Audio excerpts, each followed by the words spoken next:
এই হাদিসের মধ্যে আসছে ক্বালা রাসূলুল্লাহ সাল্লাল্লাহু আলাইহি ওয়াসাল্লাম মান ক্বালা সুবহানাল্লাহি ওয়া বিহামদিহি ফিল ইয়াউমি মিআতা মাররা হুত্তাত খাতায়াহু ওয়া ইন কানাত মিসলা যাবাদিল বাহ ওয়া ফি রিওয়ায়াতিন গুফিরাত খাতায়া। কোন ব্যক্তি যদি দিনে 100 বার আল্লাহর প্রশংসা সহ তাসবিহ পাঠ করে, কোন ব্যক্তি যদি দিনে 100 বার আল্লাহর প্রশংসা সহ তাসবিহ পাঠ করে, নবী বলেন তাসবিহটা কেমন তোমাদেরকে শিখায়া দেই, পড়েন আমার সাথে সুবহানাল্লাহি ওয়া বিহামদিহি। বাস এতটুকু, সুবহানাল্লাহি ওয়া বিহামদিহি, সুবহানাল্লাহি ওয়া বিহামদিহি। এতটুক কেউ যদি 100 বার পরে দিনে সমুদ্রের ফেনা পরিমাণ গুনাহও যদি থাকে, গুনাহ মাফ করে দাও। এটা আপনারা পড়তে ওযু লাগবে না। এটা যদি ওযু থাকে তাও পড়তে পারবেন, ওযু যদি না থাকে তাও পড়তে পারবেন। আল্লাহ আমাদেরকে আমল করার তৌফিক দান করেন। সাব্বাহার তাফসীর করেছেন জালালউদ্দিন সুয়ুতী রাহমাতুল্লাহি আলাইহি। নাজ্জাহা, এই নাজ্জাহা মানে পুত পবিত্রতা বর্ণনা করা, তাসবিহ পাঠ করা পুত পবিত্রতা বর্ণনা করা। তাহলে বলেন তো আমরা কার পুত পবিত্রতা বর্ণনা করি? আল্লাহ। বলেন আমরা কার পুত পবিত্রতা বর্ণনা করি? আল্লাহ। ওয়া হুয়াল আজিজুল হাকীম, তিনি মহাপরাক্রমশালী, মহাপ্রজ্ঞাময়, মহাপরাক্রমশালী, মহাপ্রজ্ঞাময়। আল্লাহ মহাপরাক্রমশালী কোন ক্ষেত্রে? ফি মুলকিহি, রাজত্বের ক্ষেত্রে। আল হাকিম, আল্লাহ প্রজ্ঞাময় কোন ক্ষেত্রে? ফি সুনইহি, আল্লাহ তার কর্ম পন্থা কৌশলের ক্ষেত্রে আল্লাহ মহাপ্রজ্ঞাময়। কখন কি করবে, বৃষ্টি কখন দিবে না দিবে আমার আপনার এখন দরকার, আল্লাহ জানে কখন দরকার। আল হাকিম ফি সুনইহি, আল্লাহ তার কর্মপন্থা কৌশল সম্পর্কে আল্লাহ মহাপ্রজ্ঞাময়। আর রহমতের বৃষ্টি না আসার কারণ তো আমরাই। হাদিসে আসছে যে দেশের মানুষ যাকাত দিবে না, ওয়ালাম ইয়ামনাউ যাকাত আমওয়ালিহিম ইল্লা মুনিউল কাতরা মিনাস সামা, যে দেশের মানুষ সঠিকভাবে যাকাত আদায় করবে না, ওই দেশে আল্লাহর রহমতের বৃষ্টি বন্ধ করে দেওয়া হয়। 1 লক্ষ যাকাত আসছে আপনার উপর, আপনি 35,000 25,000 টাকার লুঙ্গি শাড়ি কিনলেন। 25,000 টাকার লুঙ্গি শাড়ি কেনার পর সকালবেলা আপনার বাসার সামনে গরিব মানুষ কিছু নারী আসছে, কিছু পুরুষ আসছে, নারীদেরকে শাড়ি ধরায়া দিলেন, পুরুষদেরকে লুঙ্গি ধরায়া দিলেন, ছবি তুললেন, ফেসবুকে আপলোড দিয়ে দিলেন। যাকাত ছিল 1 লাখ, দিলেন 25,000, বাকি 75,000। কিয়ামতের ময়দানে সহিহ মুসলিমের বর্ণনা অনুযায়ী শুধু কিয়ামতের ময়দানে জাহান্নামে যাওয়ার আগে, কিয়ামতের ময়দানে আপনার এই যাকাতের যে অংশটা দেন নাই, এই অংশ আযাবে রূপান্তরিত হয়ে একদিন আপনাকে কিয়ামতের ময়দানে শাস্তি দেওয়া হবে। এই একদিনের পরিমাণ হবে মাত্র 50,000 বছরের সমান। একদিনের মুসলিমের বর্ণনা, এই একদিনের পরিমাণ হবে। এটা হলো জাহান্নামে যাওয়ার আগে, কিয়ামতের মাঠ। আব্দুল্লাহ ইবনে ওমর রাদিয়াল্লাহু তাআলা আনহুমার বর্ণনা, সূরা হাদীদ আল্লাহ নাযিল করেছেন মঙ্গলবারে। লৌহ নামক ধাতুটা, মানে লোহা নামক পদার্থটা, এই লোহাটা, এই লোহাও আল্লাহ বানিয়েছেন মঙ্গলবারে। আবার সূরা হাদীদ আল্লাহ নাযিল করেছেন মঙ্গলবারে। লোহা আল্লাহ বানাইছে মঙ্গলবারে, সূরা হাদীদ আল্লাহ নাযিল করেছে মঙ্গলবারে, তাই সূরার নামও সূরা হাদীদ। এই সূরার অনেকগুলো বৈশিষ্ট্য আছে। এর মধ্যে একটা বৈশিষ্ট্য হলো এই সূরার শুরুতে আল্লাহ পাক রব্বুল আলামিন সাব্বাহা বলেছেন। সাব্বাহা পবিত্র কোরআনের 3টি সূরার শুরুতে সাব্বাহা আছে, 2টি সূরার শুরুতে ইউসাব্বিহু আছে। তাসবিহ আল্লাহর কুতুব পবিত্রতা বর্ণনা, সাব্বাহা আর ইউসাব্বিহু এই জাতীয় শব্দ দিয়ে পবিত্র কোরআনে সূরা আছে 5টা। সাব্বাহা, ইউসাব্বিহু। সাব্বাহা দিয়ে সূরা আছে 3টি, ইউসাব্বিহু দিয়ে সূরা আছে 2টি, মোট 5টি সূরা। যেই 5 সূরার শুরুতে সাব্বাহা এবং ইউসাব্বিহু আছে, অর্থাৎ 3টি সূরার শুরুতে সাব্বাহা, 2টি সূরার শুরুতে আছে ইউসাব্বিহু। হাদিসে এই সূরাগুলোকে বলা হয় তাসবিহ সম্বলিত সূরা। 3টি সূরার শুরুতে যে সাব্বাহা, এই সাব্বাহাকে বলা হয় অতীতকালীন ক্রিয়া। 2টি সূরার শুরুতে যে ইউসাব্বিহু, এটাকে বলা হয় ভবিষ্যৎকালীন ক্রিয়া। আরবিতে অতীতকালীন ক্রিয়াকে বলা হয় ফেলে মাজি, ভবিষ্যৎকালীন ওটাকে বলা হয় ফেলে মুজারি। 3টি সূরার শুরুতে অতীতকালীন শব্দ, 2টি সূরার শুরুতে এমন শব্দ যেটার অর্থ বর্তমান এবং ভবিষ্যৎ। আল্লাহ অতীতকালীন শব্দ আর বর্তমান ভবিষ্যৎকালীন শব্দ সূরার শুরুতে কেন দিলেন? মুফাসসিরিনে কেরাম বলেন, অতীতকালীন শব্দ, বর্তমান শব্দ আর ভবিষ্যৎ শব্দ দিয়ে আল্লাহ আমাদেরকে বুঝায় আমি আল্লাহর তাসবিহ আগেও ছিল, এখনো আছে, ভবিষ্যতেও থাকবে। এটা বোঝানোর জন্য আল্লাহ পাক রব্বুল আলামিন অতীতকালীন ক্রিয়া, বর্তমান আর ভবিষ্যৎকালীন ক্রিয়া দিয়ে এই 5 সূরাকে আল্লাহ শুরু করছে। 5টি সূরার মধ্যে 1টি সূরা 27 নম্বর পারায়, আর 4টি সূরা 28 নম্বর পারায়। 5টি সূরার নাম হলো, 1 নম্বর সূরাতুল হাদীদ, যেটা আপনাদের সামনে তেলাওয়াত করলাম। 2 নম্বর সাব্বাহা দিয়ে যে সূরাটি, এই সূরার নাম সূরাতুল হাশর। 3 নম্বর সাব্বাহা দিয়েছে এই সূরা, এই সূরার নাম সূরাতুস সফ। 4 নম্বর ইউসাব্বিহু দিয়ে যে সূরা, এই সূরার নাম সূরাতুল জুমুআহ। 5 নম্বর ইউসাব্বিহু দিয়ে যে সূরা, এই সূরার নাম সূরাতুত তাগাবুন। এই 5টি সাব্বাহা আর ইউসাব্বিহু সূরার মধ্যে 1টি 27 পারায়, 4টি হলো 28 পারায়।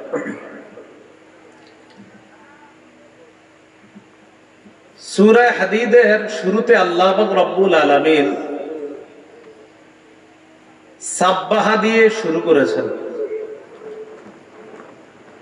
আর 28 পারায় 2টি সূরার শুরুতে আছে সাব্বাহা, 2টি সূরার শুরুতে আছে ইউসাব্বিহু।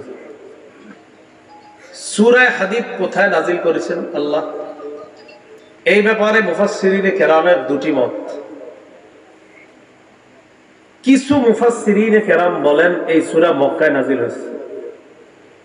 সংখ্যা গরিষ্ঠ মুফাসসিরিনে কেরাম বলেন এই সূরা মদিনা মুনাওয়ারায় নাজিল হয়েছে। রাইসুল মুফাসসিরিন আব্দুল্লাহ ইবনে আব্বাস রাদিয়াল্লাহু তাআলা আনহুমা, মুফাসসিরদের সম্রাট রাসূলুল্লাহ সাল্লাল্লাহু আলাইহি সাল্লামের চাচাতো ভাই আব্দুল্লাহ ইবনে আব্বাস রাদিয়াল্লাহু তাআলা আনহুমা বলেন এই সূরাটি মদিনায় নাজিল হয়েছে। তাহলে কিছু মুফাসসির বলছে মক্কা, সংখ্যাগরিষ্ঠ মুফাসসিরিনে কেরাম বলছেন মদিনায়। মদিনায় যে নাজিল হয়েছে আসলে এটাই বোঝা যায় সূরার মধ্যে। এই সূরাতে একটা আয়াত আছে, আমিনু বিল্লাহি ওয়া রাসূলিহি ওয়া আনফিকু মিম্মা জাআলাকুম মুস্তাখলাফিনা ফীহি। এই আয়াত থেকে বোঝা যায় এই সূরাটি মদিনায় নাজিল হয়েছে। আমিনু বিল্লাহি ওয়া রাসূলিহি, এটার অর্থ হলো দুমু আলাল ঈমান, ও ঈমানদারগণ তোমরা ঈমানের উপর অটল থাকো। আমিনু বিল্লাহি ওয়া রাসূলিহি শব্দে শব্দে যদি অর্থ করি, এটার অর্থ হলো আমিনু বিল্লাহ, তোমরা আল্লাহর প্রতি ঈমান আনো, ওয়া রাসূলিহি, রাসূলের প্রতি ঈমান আনো। ঈমানদাররা আবার আল্লাহর প্রতি ঈমান আনবে কি? ঈমানদাররা নবীর প্রতি ঈমান আনবে মানে? এজন্য এটার অর্থ হলো দুমু আলাল ঈমান, ঈমানের উপর অটল থাকো। ওয়া আনফিকু মিম্মা জাআলাকুম মুস্তাখলাফিনা ফীহ, আল্লাহ তোমাদেরকে যে সম্পদের মালিক বানাইছে এই সম্পদ থেকে তোমরা খরচ করো। কোথায় খরচ করবা? ফি গজওয়াতিল উসরা, ইয়ানি গজওয়াতি তাবুকা, গজওয়াতা তাবুক, তোমরা তাবুক যুদ্ধে খরচ করো। তো তাবুক যুদ্ধটা সংগঠিত হয়েছে নবী কোথায় ছিলেন? মদিনায়। তো এই জন্য এখান থেকে বোঝা যায় বেশিরভাগ মুফাসসিরিন কেরাম বলছেন এই সূরা নাযিল হয়েছে মদিনায়, তাদের কথাটাই যুক্তিযুক্ত। সূরা শুরু করেছেন আল্লাহ, সাব্বাহা লিল্লাহি মা ফিস সামাওয়াতি ওয়াল আরদ, সাব্বাহা লিল্লাহি মা ফিস সামাওয়াতি ওয়াল আরদ, আল্লাহর তাসবিহ পাঠ করে আসমান জমিনের যা কিছু আছে সব। সাব্বাহা এটা ক্রিয়া, এটার কর্তা হলো মা ফিস সামাওয়াতি ওয়াল আরদ। লিল্লাহ লফজে আল্লাহর শুরুতে যে লাম, এই লামটা তাকিদ, গুরুত্ব বোঝানোর জন্য, এটা অতিরিক্ত। মা ফিস সামাওয়াতি ওয়াল আরদ, আল্লাহ এখানে মান না বলে মা কেন বলছে? মান আরবিতে একটা অক্ষর আছে মান, মান মানে আমি আপনি, আমরা হইলাম মান। আর মা মানে কি জানেন? মা মানে যে এগুলা মাইক টাইক বাস লাইট যা আছে সব মা, জিনিস জিনিস বস্তু, এগুলা বস্তু। আর আমি আপনি আমরা হইলাম মান। আল্লাহ কোরআনে বলছে সাব্বাহা লিল্লাহি মা ফিস, মান বলে নাই, বলছে মা ফিস সামাওয়াতি ওয়াল আরদ, আসমান জমিনের যা কিছু আছে সব আল্লাহ তাসবিহ পাঠ করে। আল্লাহ এখানে মা বললো, এই মায়ের মধ্যে মান মা সবাই শামিল, মানে এই মায়ের মধ্যে আল্লাহর যত মাখলুকাত আছে সবাই শামিল। কিছু মাখলুকাত এমন আছে যারা আল্লাহর তাসবিহ পাঠ করে কিন্তু আমি আর আপনি বুঝি না। এই ব্যাপারে আল্লাহ কোরআনে বলেন, ওয়া ইম মিন শাইইন ইল্লা ইউসাব্বিহু বিহামদিহি ওয়ালাকিন লা তাফকাহুনা তাসবিহাহুম, সব জিনিস আল্লাহ তাসবিহ পাঠ করে, প্রশংসা সহ তাসবিহ পাঠ করে, কিন্তু তোমরা তাদের তাসবিহ বুঝো না। সব জিনিস আল্লাহ তাসবিহ পাঠ করে কিন্তু তোমরা তাদের তাসবিহ বুঝো না। আমরা মানুষ যারা আছি আমরা একে অপরের তাসবিহ বুঝি, কিন্তু অনেক এমন আছে যারা আল্লাহ তাসবিহ পাঠ করে তাদের তাসবিহ আমরা বুঝি না। এই জন্য আল্লাহ বললেন আসমান জমিনের যা কিছু আছে সব আল্লাহ তাসবিহ পাঠ করে। সহিহ বুখারীর বর্ণনা 6405 নম্বর হাদিস। এই হাদিসের মধ্যে আসছে ক্বালা রাসূলুল্লাহ সাল্লাল্লাহু আলাইহি ওয়াসাল্লাম মান ক্বালা সুবহানাল্লাহি ওয়া বিহামদিহি ফিল ইয়াউমি 100 মাররা হুত্তাত খাতায়াহু ওয়া ইন কানাত মিসলা যাবাদিল বাহ ওয়া ফি রিওয়ায়াতিন গুফিরাত খাতায়া। কোন ব্যক্তি যদি দিনে 100 বার আল্লাহর প্রশংসা সহ তাসবিহ পাঠ করে, কোন ব্যক্তি যদি দিনে 100 বার আল্লাহর প্রশংসা সহ তাসবিহ পাঠ করে, নবী বলেন তাসবিহটা কেমন তোমাদেরকে শিখায়া দেই, পড়েন আমার সাথে সুবহানাল্লাহি ওয়া বিহামদিহি, বাস এতটুকু, সুবহানাল্লাহি ওয়া বিহামদিহি, সুবহানাল্লাহি ওয়া বিহামদিহি।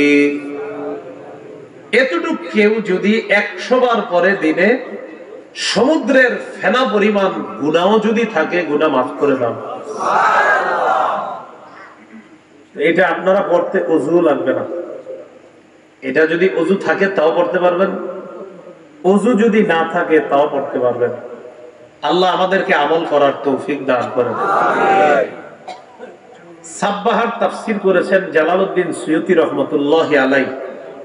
নাজ্জাহা, এই নাজ্জাহা মানে পুত পবিত্রতা বর্ণনা করা, তাসবিহ পাঠ করা পুত পবিত্রতা বর্ণনা করা। তাহলে বলেন তো আমরা কার পুত পবিত্রতা বর্ণনা করি? আল্লাহ। বলেন আমরা কার পুত পবিত্রতা বর্ণনা করি? আল্লাহ। ওয়া হুয়াল আজিজুল হাকীম। তিনি মহাপরাক্রমশালী, মহাপ্রজ্ঞাময়, মহাপরাক্রমশালী, মহাপ্রজ্ঞাময়। আল্লাহ মহাপরাক্রমশালী কোন ক্ষেত্রে? ফি মুলকিহি, রাজত্বের ক্ষেত্রে। আল হাকিম, আল্লাহ প্রজ্ঞাময় কোন ক্ষেত্রে? ফি সুনইহি, আল্লাহ তার কর্ম পন্থা কৌশলের ক্ষেত্রে আল্লাহ মহাপ্রজ্ঞাময়। কখন কি করবে, বৃষ্টি কখন দিবে না দিবে, আমার আপনার এখন দরকার, আল্লাহ জানে কখন দরকার। আল হাকিম ফি সুনইহি, আল্লাহ তার কর্মপন্থা কৌশল সম্পর্কে আল্লাহ মহাপ্রজ্ঞাময়। আর রহমতের বৃষ্টি না আসার কারণ তো আমরাই। হাদিসে আসছে যে দেশের মানুষ যাকাত দিবে না, ওয়ালাম ইয়ামনাউ যাকাত আমওয়ালিহিম ইল্লা মুনিউল কাতরা মিনাস সামা, যে দেশের মানুষ সঠিকভাবে যাকাত আদায় করবে না, ওই দেশে আল্লাহর রহমতের বৃষ্টি বন্ধ করে দেওয়া হয়। 1 লক্ষ যাকাত আসছে আপনার উপর, আপনি 35,000 25,000 টাকার লুঙ্গি শাড়ি কিনলেন। 25,000 টাকার লুঙ্গি শাড়ি কেনার পর সকালবেলা আপনার বাসার সামনে গরিব মানুষ, কিছু নারী আসছে, কিছু পুরুষ আসছে, নারীদেরকে শাড়ি ধরায়া দিলেন, পুরুষদেরকে লুঙ্গি ধরায়া দিলেন, ছবি তুললেন, ফেসবুকে আপলোড দিয়ে দিলেন। যাকাত ছিল 1 লাখ, দিলেন 25,000, বাকি 75,000 কিয়ামতের ময়দানে সহিহ মুসলিমের বর্ণনা অনুযায়ী শুধু কিয়ামতের ময়দানে জাহান্নামে যাওয়ার আগে, কিয়ামতের ময়দানে আপনার এই যাকাতের যে অংশটা দেন নাই, এই অংশ আযাবে রূপান্তরিত হয়ে একদিন আপনাকে কিয়ামতের ময়দানে শাস্তি দেওয়া হবে। এই একদিনের পরিমাণ হবে মাত্র 50,000 বছরের সমান।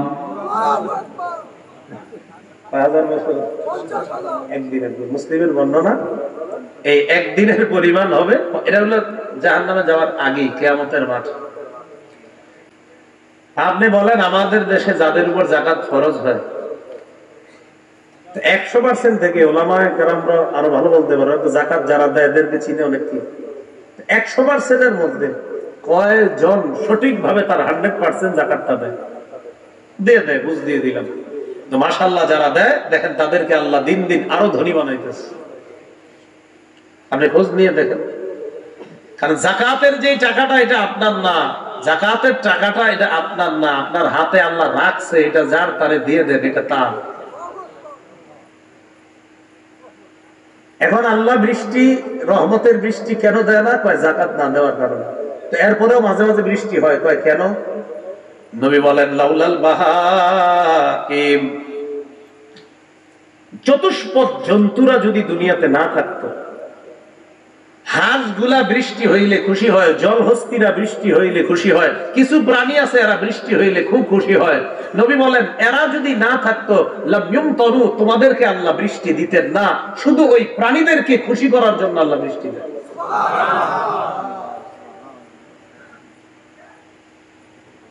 তো বলছিলাম ওয়াহুয়াল আজিজুল হাকীম, আল্লাহ মহাপরাক্রমশালী ফি মুলকিহি, তার রাজত্বে, আল হাকীমু ফি সুনইহি, আল্লাহ তার কর্মপন্থায় কৌশলী, মহাপ্রজ্ঞাময়, মহাপরাক্রমশালী, মহাপ্রজ্ঞাময়।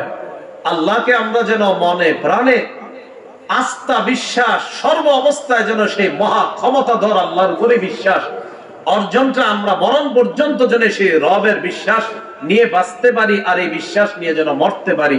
আল্লাহ তৌফিক দান। এরপর আল্লাহ বলেন লাহু মুলকুস সামাওয়াতি ওয়াল আরদ, এই আয়াতে বুঝা আছে আসমান জমিনের রাজত্ব তার। বলেন কার? আল্লাহ। লাহু তার, আল্লাহ বলতেছে লাহু তার, মুলকুস সামাওয়াতি ওয়াল আরদ, আসমান জমিনের রাজত্ব। লাহু তার জন্যই আসমান জমিনের রাজত্ব। বলেন তো আসমান জমিনের রাজত্ব কার? আল্লাহ। আচ্ছা আচ্ছা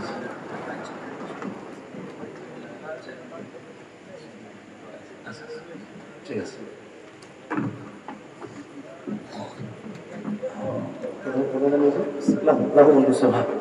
লাহু মুলকুস সামাওয়াতি ওয়াল আরদ, এটা একটু বুঝতে হবে, এটা একটু মন দিয়ে সবাই দিতে থাকা না। লাহু মুলকুস সামাওয়াতি ওয়াল আরদ, তার জন্যই মুলকুস সামাওয়াতি ওয়াল আরদ, আসমান জমিনের রাজত্ব। এবার আমি বলবো, বাকি অংশ আপনারা। আসমান জমিনের রাজত্ব কার? তাহলে পৃথিবীর মালিক কে? তো পৃথিবীতে ক্ষমতা চলবে কার? আইন চলবে কার? রাজত্ব কার? তো আইন হবে কার? এজন্য আল্লাহ বলেন, ইনিল হুকমু ইল্লা লিল্লাহ, বিধান একমাত্র আল্লাহর, রাষ্ট্র আল্লাহর, বিধান দাতাও আল্লাহ। এজন্য রাষ্ট্র যার, বিধান তার। বলেন রাষ্ট্র কার? তো বিধান কার? এজন্য আল্লাহ শিখায় দেয়, কুলিল্লাহুম্মা মালিকাল মুলকি তুতিল মুলকা মান তাশা ওয়া তানজিউল মুলকা মিম্মান তাশা ওয়া তুইজ্জু মান তাশা ওয়া তুযিল্লু মান তাশা বিয়াদিকাল খায়র। কুল, নবী আপনি বলেন, আল্লাহুম্মা, হে আল্লাহ, মালিকাল মুলকি, হে আল্লাহ মালিকাল মুলকি, রাজত্বের মালিক, ক্ষমতার মালিক আপনি। তুতিল মুলকা মান তাশা, যাকে ইচ্ছা তাকে আপনি রাজত্ব দান করেন। ওয়া তানজিউল মুলকা মিম্মান তাশা, যার থেকে ইচ্ছা রাজত্ব আপনি ছিনিয়ে নেন। তাহলে বলেন রাজত্ব দেয় কে? আল্লাহ। ছিনা নেয় কে? আল্লাহ। বুঝে থাকলে বলেন আসমান জমিনের একমাত্র মালিক কে? আল্লাহ। দায়িত্ব হিসাবে কাউকে কাউকে বসায় দেয় কে? আল্লাহ। যাদেরকে বসায় তারা হুকুম পরিচালনা করবে কার হুকুম? লাহু মুলকুস সামাওয়াতি ওয়াল আরদ, আসমান জমিনের রাজত্ব আল্লাহ। তাহলে রাজত্ব তার, হুকুমও তার। তাই আল্লাহ বলেন, নবী আপনি বলেন, ও রাজত্বের মালিক, আপনি যাকে ইচ্ছা তাকে রাজত্ব দান করেন, যার থেকে ইচ্ছা তার থেকে রাজত্ব ছিনিয়ে নেন। ওয়া তুইজ্জু মান তাশা, আপনি যাকে ইচ্ছা তাকে সম্মান করেন। ওয়া তুযিল্লু মান তাশা, আপনি যাকে ইচ্ছা তাকে লাঞ্ছিত করেন, অপমানিত করেন। বিয়াদিকাল খায়র, আপনার হাতেই সমস্ত কল্যাণ, সমস্ত কল্যাণের মালিক আপনি, সমস্ত কল্যাণ আপনার কাছে। বলেন সব কল্যাণ কার কাছে? রাজত্ব কার? এই পৃথিবীতে কাউকে কাউকে কোন কোন এলাকার জন্য রাজত্ব, ক্ষমতা এইগুলা আল্লাহ দেয়। অতএব হুকুম পরিচালনা করতে হবে আল্লাহ, রাজত্ব আল্লাহর, হুকুমও হবে আল্লাহ, রাজত্ব আল্লাহর, হুকুম হবে আল্লাহ, ক্ষমতা আল্লাহ, আসমান জমিনের রাজত্ব আল্লাহ, হুকুম চলবে আল্লাহ। বিশ্বাস করেন, সারা পৃথিবীকে শান্তিময় পৃথিবী যদি বানাইতে চান, আল্লাহর হুকুম, আল্লাহর বিধান বাস্তবায়নের বিকল্প নাই। রবের বিধান বাস্তবায়ন হয়ে গেলে সারা পৃথিবীতে শান্তি আসবেই, এতে কোনো সন্দেহ নেই, শান্তি আসবে। আর এটা করে দেখা দিয়েছেন মুহাম্মদ সাল্লাল্লাহু আলাইহি ওয়াসাল্লাম, এটা নবীজি করে দেখা দিয়েছে। নবীজির পরে খোলাফায়ে রাশিদিন যারা, তারাও দেখা দিয়েছে। খলিফা ওমর ফারুক দেখা দিয়েছে রাষ্ট্র পরিচালনা কিভাবে করতে হয়। পরবর্তীতে আমিরে মুআবিয়া দেখা দিয়েছে পৃথিবী কিভাবে হাতের মুঠায় রাখতে হয়। স্পেনে 800 বছর মুসলমান দেখিয়ে দিয়েছিল, কিন্তু মুসলমান খালি একটু আলোচনা করে, আমগো এই ছিল সেই ছিল। পতন গুলা কি ছিল? পতনের কারণ কি ছিল? মুসলমানের পতনের কারণ কি ছিল? মুসলমান যখন দুনিয়ার প্রতি আসক্ত হয়ে গেল, মুসলমান যখন দুনিয়ার প্রতি আসক্ত হয়ে গেল, ইসলামের বিধি বিধানের মধ্যে যখন শিথিলতা প্রদর্শন শুরু করলো, মুসলমান যখন কোরআন সুন্নাহকে মডার্ন নাম দিয়া কোরআন সুন্নাহকে অন্যভাবে বোঝানোর চেষ্টা করা শুরু করলো, তখন এই গজব শুরু হলো তাদের। কোরআন সুন্নাহ মডার্ন নাই, কোরআন সুন্নাহ 1500 বছর আগে যেমন ছিল এখন এমন আছে, কিয়ামত পর্যন্ত এমনই থাকবে। এটা আবার সাজাইতেছে এমন হইল, এমন হইল না। 1400 বছর আগে আমাদেরকে নিয়ে আলেমরা পিছায় দিতে চায় না। 1400-1500 বছর আগে যদি সত্যি সত্যি আবার মানুষকে নেওয়া যায়, আল্লাহর কসম সারা পৃথিবীতে আবার শান্তি হবে। যদি আবার নেওয়া যায়, এটা পিছায়া যাওয়া না, পিছায়া যাওয়া না। বাস্তবে কি 1500 বছর আগে যদি মুসলমান আবার ফিরে যেতে পারে, 1500 বছর আগে মুসলমানের যে ইতিহাস ঐতিহ্য ছিল, এটা যদি মুসলমান ফিরে যেতে পারে, তো মুসলমান আবার পৃথিবীতে মাথা উঁচু করে দাঁড়াবে, এতে কোনো সন্দেহ নেই। কিন্তু যদি মডার্ন নাম দিয়ে বলেন না, এইভাবে ওভাবে কেটে কেটে ইসলামকে খালি ঘাটো করে বলবেন এটা করা সেটা করা, অসম্ভব। আল্লাহ আমাদেরকে বুঝার তৌফিক দান করেন।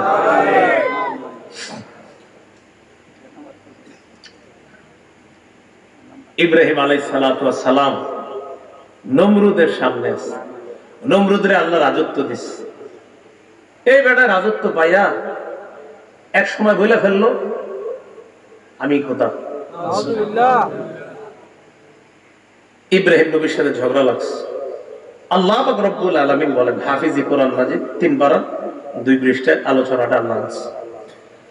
আলাম তারা ইলাল্লাযী হাজ্জা ইব্রাহিম ফি রাব্বিহি আন আতাহুল্লাহুল মুলক إذ قال إبراهيم ربي الذي يحيي ويميت قال أنا أحيي وأميت। আল্লাহ বলেন, নবী আপনি কি তাকে দেখেন নাই যে ব্যক্তি ইব্রাহিমের সাথে ঝগড়া করেছে তার রবের ব্যাপারে, যে রব তাকে রাজত্ব দিয়েছেন। নমরুদকে আমি আল্লাহ রাজত্ব দিলাম। এক পর্যায়ে নমরুদ কয় আমি খোদা, ইব্রাহিম নবী কয় রব্বি আল্লাযী ইউহয়ী ওয়া ইউমীত, আমার রব হলেন আল্লাহ, এই রব ইউহয়ী জীবন দেয়, ওয়া ইউমীত আবার মৃত্যু দেয়। নমরুদ এই কথা শোনার পর কয় জীবন দেওয়ার মানি যদি হয় রব, মরণ দেওয়ার মানি যদি হয় রব, তাহলে আমিও রব, কারণ আমিও জীবন দেই, আমিও মৃত্যু দেই। ও তোমার রব জীবন দেয়, পাহা মৃত্যু দেয়, পাহা ও জীবন দিলে রব, মৃত্যু দিলে রব। ইব্রাহিম নবী পাহা আমিও তো জীবন দেই, মৃত্যু দিই। কেমনে? আবুল হাসান আলী নবী রহমতুল্লাহ আলাই ইব্রাহিম নবী আর নমরুদের এই ঝগড়াটা কসসুন নবীনে আনছে। নমরুদ কি করলো? 2 ব্যক্তিরে ধরছে, ধরার পর একটারে মেরে ফেলছে, কিছুদিন পরে আরেকটারে জেলখানা থেকে মুক্তি দিয়ে দিচ্ছে। ইব্রাহিম নবীরে ডেকে বলে, ইব্রাহিম এই যে দেখো, একজনকে হত্যা করলাম, মেরে ফেললাম, আরেকজনকে জীবন দিয়ে দিলাম।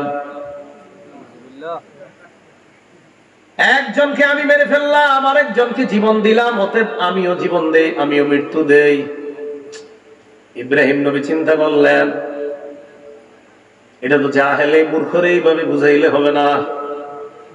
বুদ্ধি করে ইব্রাহিম নবী বললেন, ফাইন্নাল্লাহা ইয়াতি বিশ-শামসি মিনাল মাশরিকি ফাতি বিহা মিনাল মাগরিব।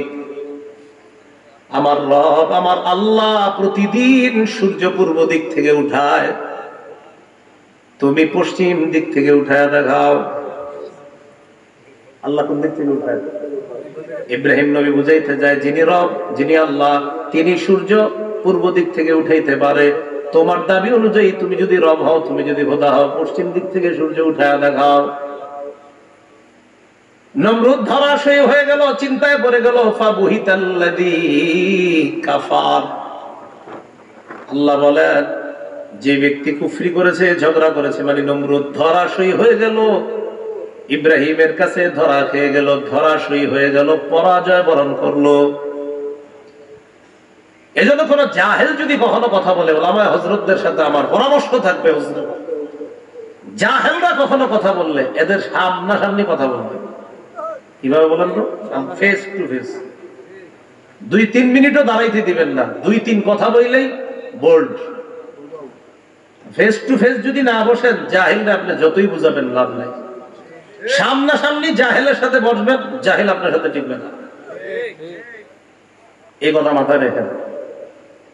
ইমাম শাফি রহমতুল্লাহ আলাইহি বলেন, আমি আলেমদের সাথে আমার জীবনে অনেকবার বিভিন্ন বিষয়ে বিতর্ক করেছি, আমি জিতেছি, কিন্তু জাহেলের সাথে আমি কখনো পারিনি। কার সাথে? কারণ আমি যা বুঝাই, এ খালি যেটা শিখছে এটাই করবে। এজন্য নমরুদ জাহেল, ইব্রাহিম নবী হিকমত অবলম্বনকারী, প্রজ্ঞা কৌশল অবলম্বন করে বলে ফেললো তুমি রব না। হ্যাঁ কেমনে? ওই যে একটা মানলাম, একটা জীবন দিলাম, ওই তুমি রব হয়ে গেল? হ্যাঁ ঠিক আছে, রব তো পূর্ব দিক থেকে সূর্য উঠায়, তুমি পশ্চিম দিক থেকে উঠাও, ধরা যায়। ফাবুহিতা আল্লাযী কাফার, আল্লাযী কাফারের তাফসীর করেছে মুফাসসিরিনে কেরাম, আল্লাযী জাদালা, যে ঝগড়া করেছে সে ধরাশয়ী হয়ে গেল, যে কুফরি করেছে সে ধরাশয়ী হয়ে গেল, সে ধরা খেয়ে গেল। আল্লাহ বুঝার তৌফিক দান করেন। তাহলে রাজত্ব দেয় কে?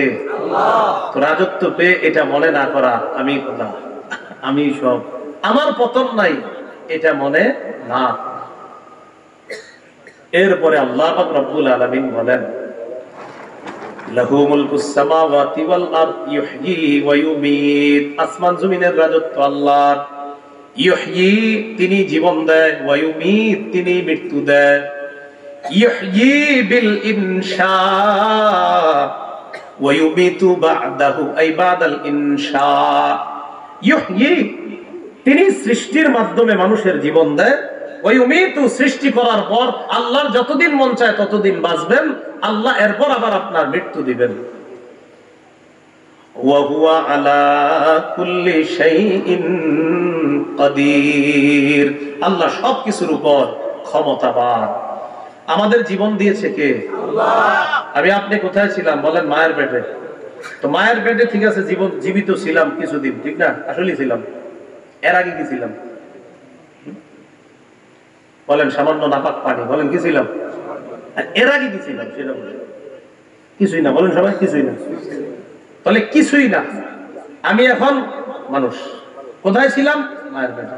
তার আগে নাপাক পানি। এর আগে কি ছিলাম? কিছুই না। এটা আল্লাহ বলেন সূরা দাহরের শুরুতে, হাল আতা আলাল ইনসানি হিনুম মিনাদ দাহর লাম ইয়াকুন শাইআম মাযকুরা। অবশ্যই মানুষের উপর এমন একটা সময় এসেছে যখন সে উল্লেখ করার মতো কিছুই ছিল না, যখন সে উল্লেখ করার মতো কিছুই ছিল না, এমন একটা সময় মানুষের উপর অতিবাহিত হয়েছে, সে উল্লেখ করার মতো কিছুই ছিল না। আল্লাহ বলেন ফালয়ানজুরিল ইনসানু মিম্মা খুলিকা, মানুষ যেন চিন্তা করে কি থেকে তাকে সৃষ্টি করা হয়েছে। খুলিকা মিম্মা ইন দাফিক ইয়াখরুজু মিন বাইনিস সুলবি ওয়াত তারাইব, মানুষ যেন চিন্তা করে তাকে কি থেকে সৃষ্টি করা হয়েছে। বাবা মায়ের সবেগে নির্গত সামান্য পানির সংমিশ্রণে তাকে সৃষ্টি করা হয়েছে। এই পানির মধ্যে মাটি মিশানো হয়েছে। এরপর আল্লাহ বিভিন্ন কৌশল অবলম্বন করলেন, করার পর মায়ের রেহিমের মধ্যে এটা রেখে দিলেন। রাখার পর আস্তে আস্তে আল্লাহ এটাকে বড় বানাইলেন।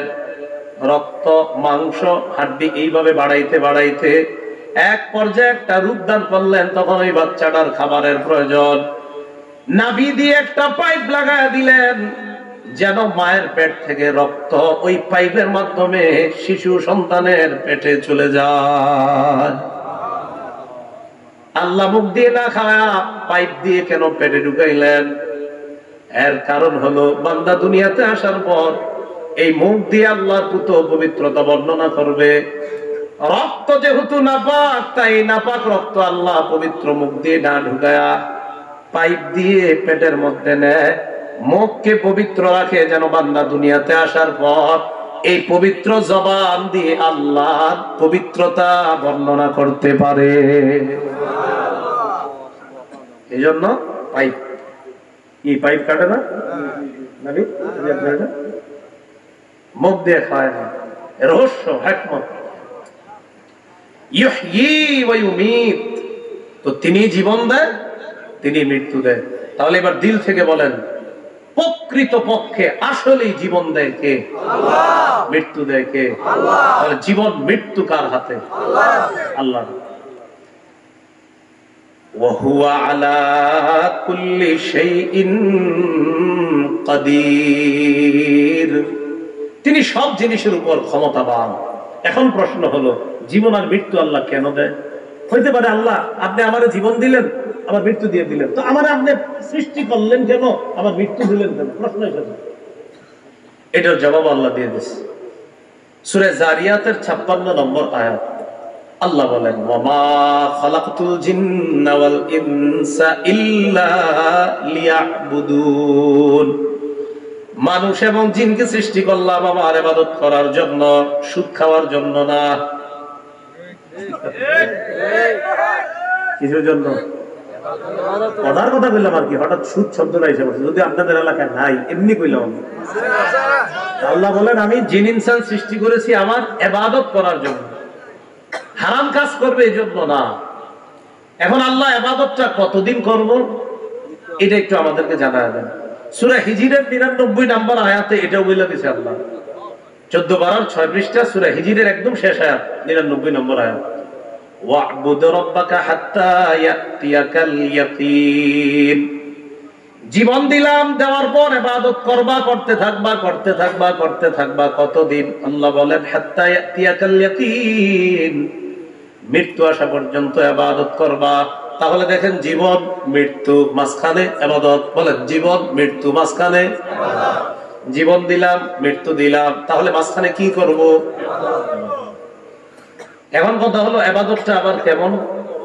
এটা আবার সূরা মুলকের 2 নম্বর আয়াতে বলে আল্লাহ, আল্লাযী খালাকাল মাউতা ওয়াল হায়াতা লিয়াবলুয়াকুম আইয়ুকুম আহসানু আমালা। তিনি ওই সত্তা যিনি মৃত্যু এবং জীবনকে সৃষ্টি করেছেন তোমাদেরকে পরীক্ষা করার জন্য, তোমাদের মধ্যে কে উত্তম আমল করে, কে ভালো আমল করে, অধিক উত্তম আমল করে, এটা পরীক্ষা করার জন্য আল্লাহ মৃত্যু এবং জীবনকে সৃষ্টি করেছেন। তাহলে জীবন দেয় কে? মৃত্যু দেয় কে? এর মাঝামাঝি আমরা কি করব? ইবাদতটা কি মন মতো না ভালো ইবাদত? ইবাদত ভালো হবে কিভাবে? রাসূলুল্লাহ সাল্লাল্লাহু আলাইহি সাল্লামের শিখানো পদ্ধতি। বলেন, কার পদ্ধতিতে? রাসূলুল্লাহ সাল্লাল্লাহু আলাইহি সাল্লামের শিখানো পদ্ধতি। আচ্ছা,